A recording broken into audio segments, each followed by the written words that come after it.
तो हम लोग पढ़ रहे थे यूरोप में राष्ट्रवाद का उदय, जो हमारा इतिहास का पहला चैप्टर था, 10वां इतिहास का 10th NCERT इतिहास का पहला चैप्टर था यूरोप में राष्ट्रवाद का उदय। उसका जो हम पढ़ रहे थे उसमें हम बहुत पूरा पढ़ चुके थे, जिससे हम इटली का एकीकरण, जर्मनी का एकीकरण पढ़ चुके थे। और अंतिम जो आज हमारा जो क्लास है जिसमें आज हमें पढ़ना है परिणाम, ठीक है ना। कहने का मतलब है कि यूरोप में जो राष्ट्रवाद का उदय, जो उसमें घटनाएं घटी, ठीक है, उस घटनाओं का क्या परिणाम हुआ, ठीक है, उस परिणाम के बारे में आज हमें क्या है पढ़ना है, ठीक है।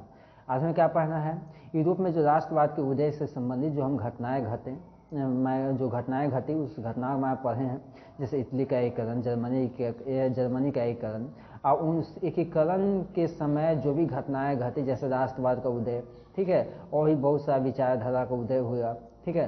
तो उस सभी जो मतलब बातें, जो घटनाएं घटी, उस घटनाओं के परिणाम स्वरूप क्या हुआ, ठीक है। आज हमें यूरोप में राष्ट्रवाद के उदय के परिणाम के बारे में पढ़ना है, ठीक है। आज क्या पढ़ना है, यूरोप में राष्ट्रवाद के उदय का परिणाम के बारे में पढ़ना है। तो कह रहा है कि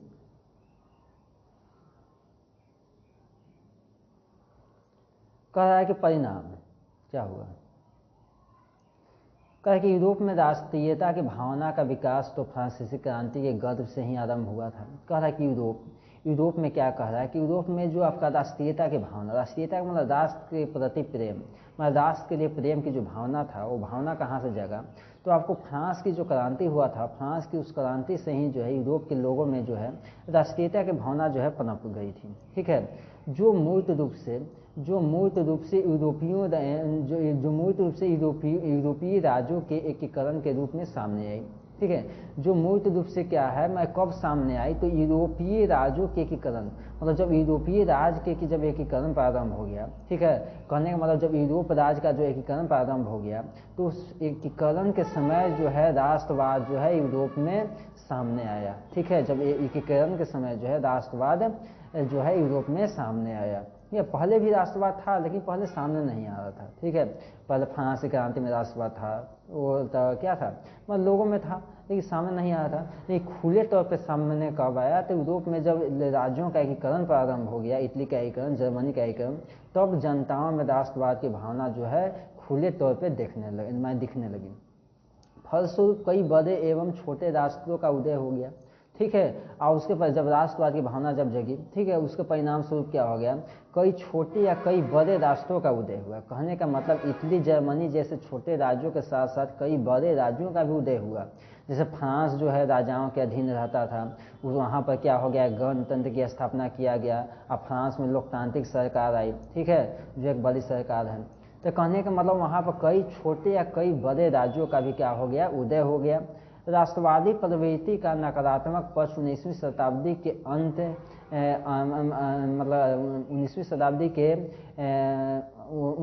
के अंतिम में उत्तरार्ध में संकीर्ण राष्ट्रवाद के रूप में उभर कर सामने आया, ठीक है। कहा रहा है कि राष्ट्रवादी प्रवृत्ति का नकारात्मक प्रभाव, राष्ट्रवादी प्रवृत्ति का नकारात्मक प्रभाव भी सामने आया। और वो कब आया और वो कैसे आया, तो संकीर्ण राष्ट्रवाद के रूप में आया। और कब आया, तो 19वीं शताब्दी में आया। आया राष्ट्रवादी प्रवृत्ति का नकारात्मक प्रभाव भी सामने आया। कब आया, तो 19वीं शताब्दी में आया। कैसे आया, तो संकीर्ण राष्ट्रवाद के रूप में आया। और प्रत्येक राष्ट्र की जनता और शासक के लिए उनका राष्ट्र ही सब कुछ हो गया।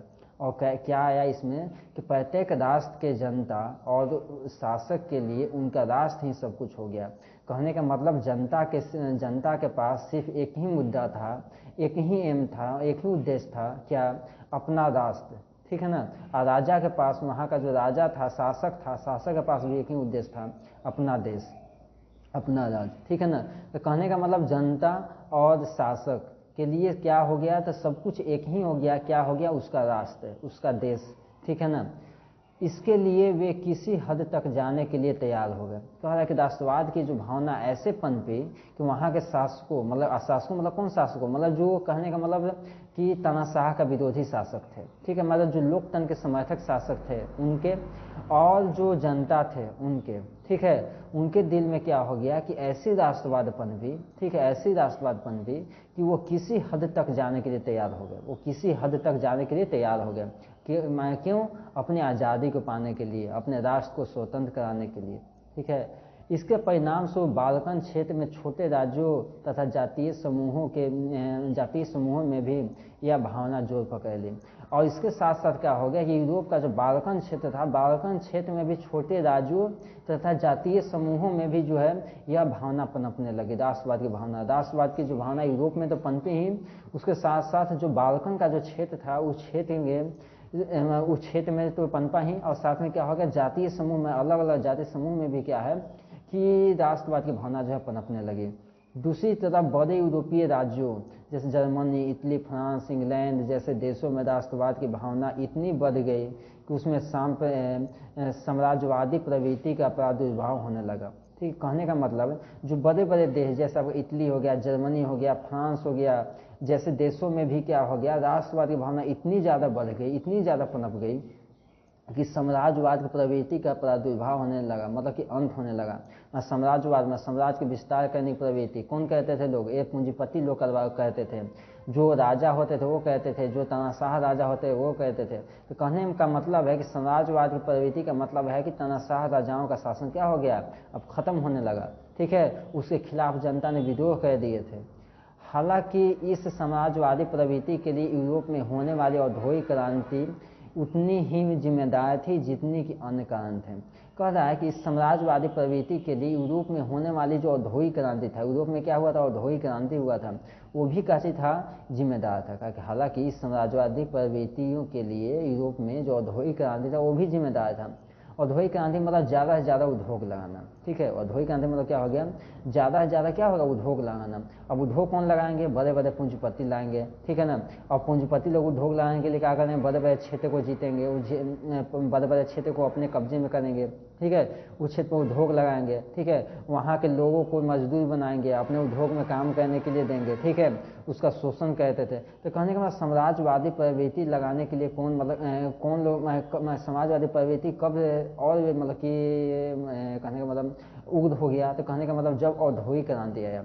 औद्योगिक क्रांति मतलब बहुत सारा उद्योग का निर्माण हो गया। ठीक है, औद्योग की एक धारा बढ़ने लगी, उद्योग निर्माण करने की प्रवृत्ति बढ़ने लगी। ठीक है, दुनिया उद्योगों की ओर बढ़ने लगा। जैसे ब्रिटेन क्यों भारत में आया था, ब्रिटेन भारत में आया था उद्योग लगाने के लिए आया था। पुर्तगाल क्यों आया था, उद्योग लगाने के लिए आया था। फ्रांस क्यों आया था, उद्योग लगाने के लिए आया था।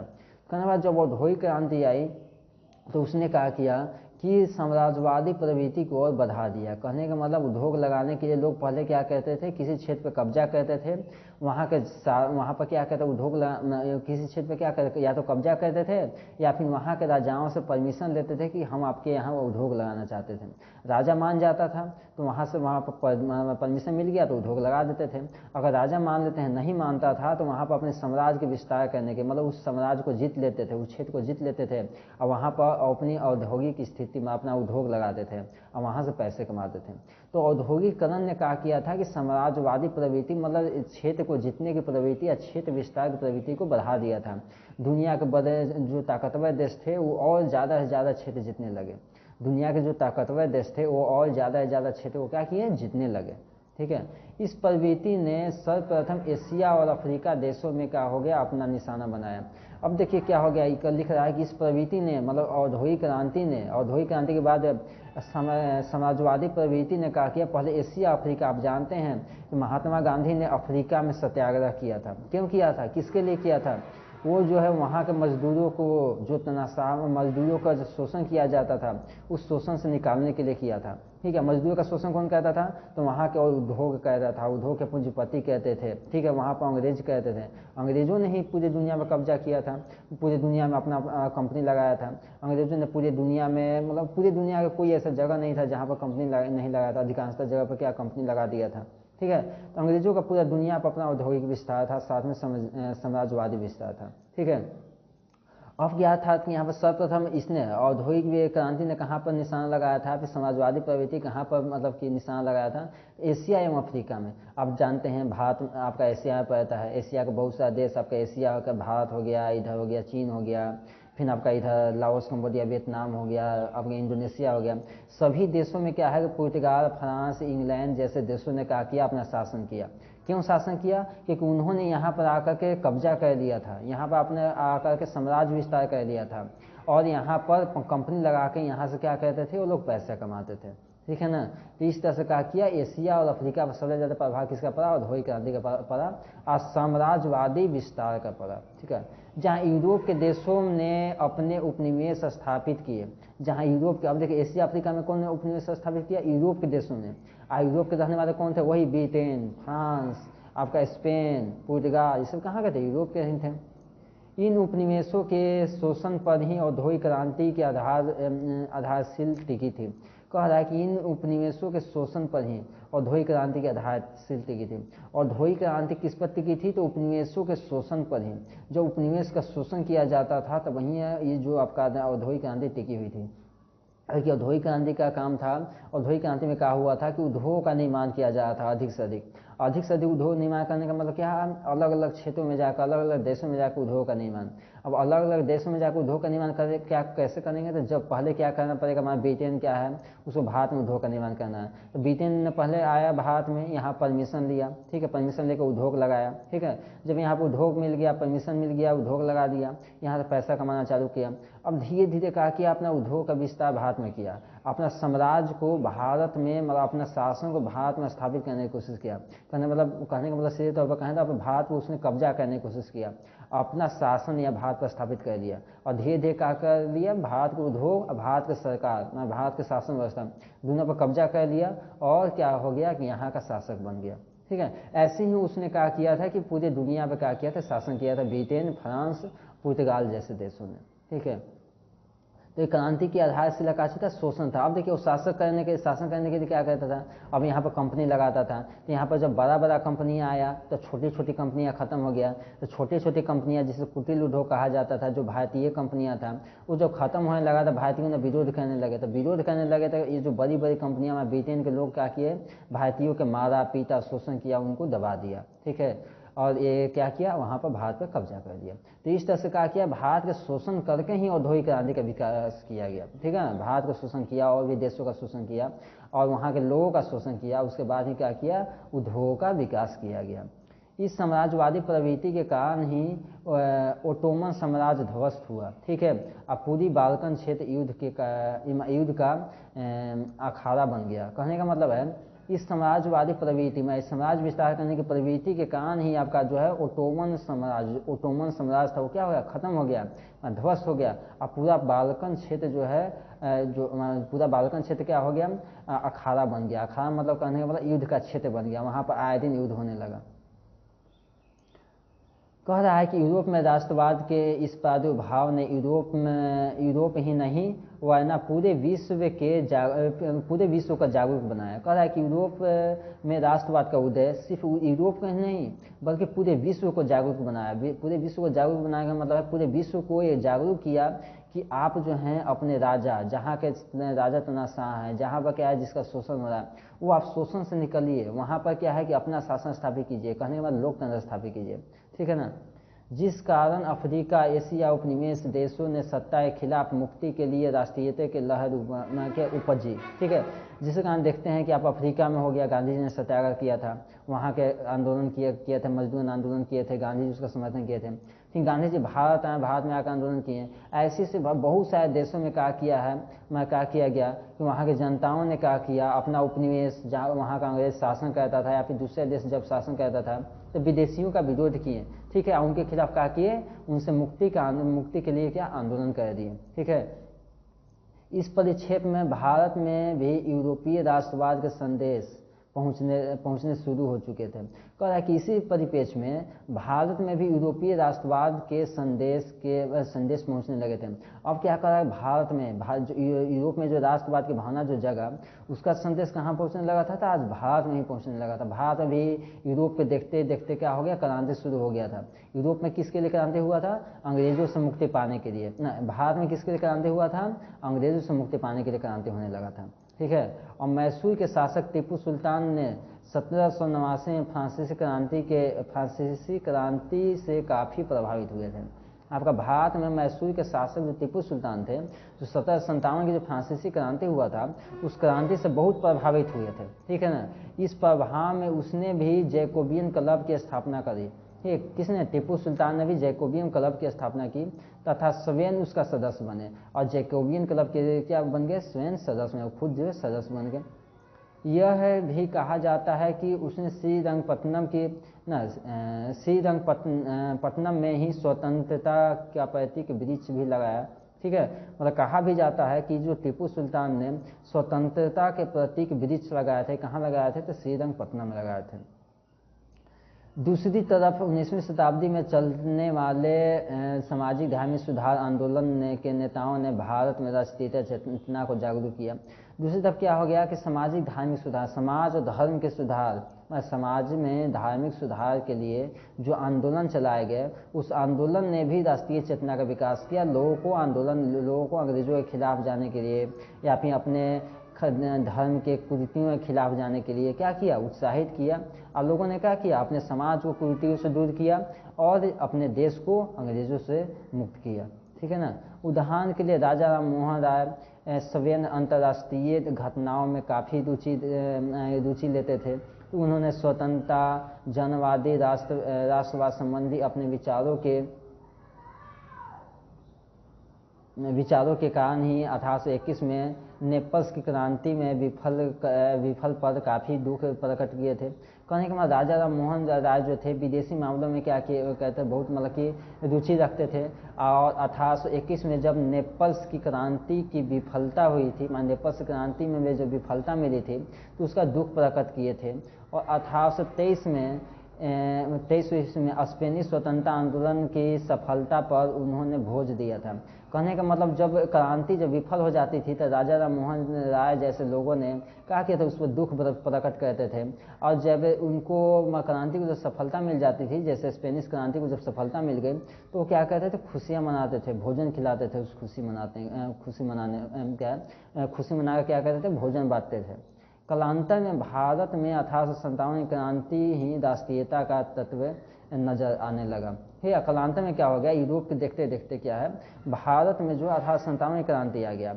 और 1857 की क्रांति में क्या था कि भारत के सैनिकों ने, भारत के जनताओं ने क्या किया था कि 1857 की क्रांति में अंग्रेजों के खिलाफ गए थे। ठीक है, अंग्रेजों के खिलाफ क्यों गए थे, क्योंकि वो भारत को अंग्रेजों से आज़ाद कराना चाहते थे, भारत को अंग्रेजों के शोषण से मुक्त कराना चाहते थे।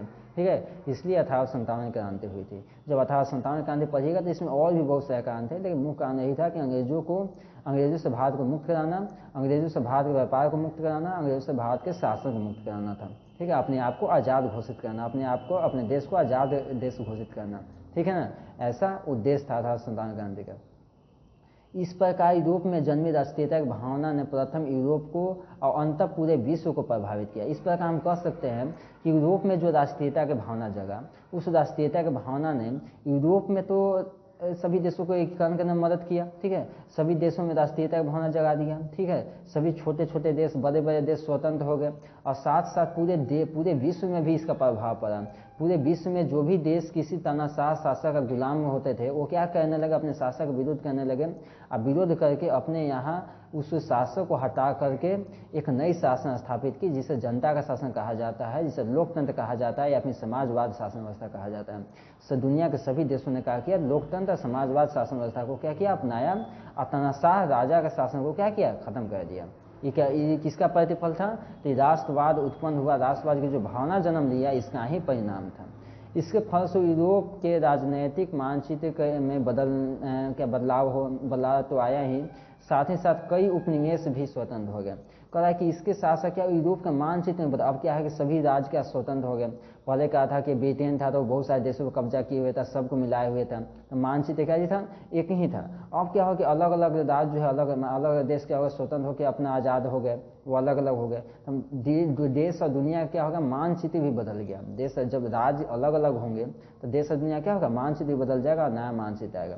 तो कहने का मतलब है कि यूरोप में जो राष्ट्रवाद का उदय हुआ, ठीक है ना, राष्ट्रवाद की भावना जगी, उस राष्ट्रवाद की भावना ने यूरोप के छोटे से छोटे देश और बड़े से बड़े देश को तो प्रभावित किया ही, वहाँ पर तानाशाह शासक को खत्म करके एक लोकतंत्र समाजवादी शासन स्थापित किया ही, साथ ही साथ पूरे दुनिया के जितने भी देश थे, सभी देशों में क्या किया कि लोकतांत्रिक शासन, समाजवाद शासन को स्थापित किया।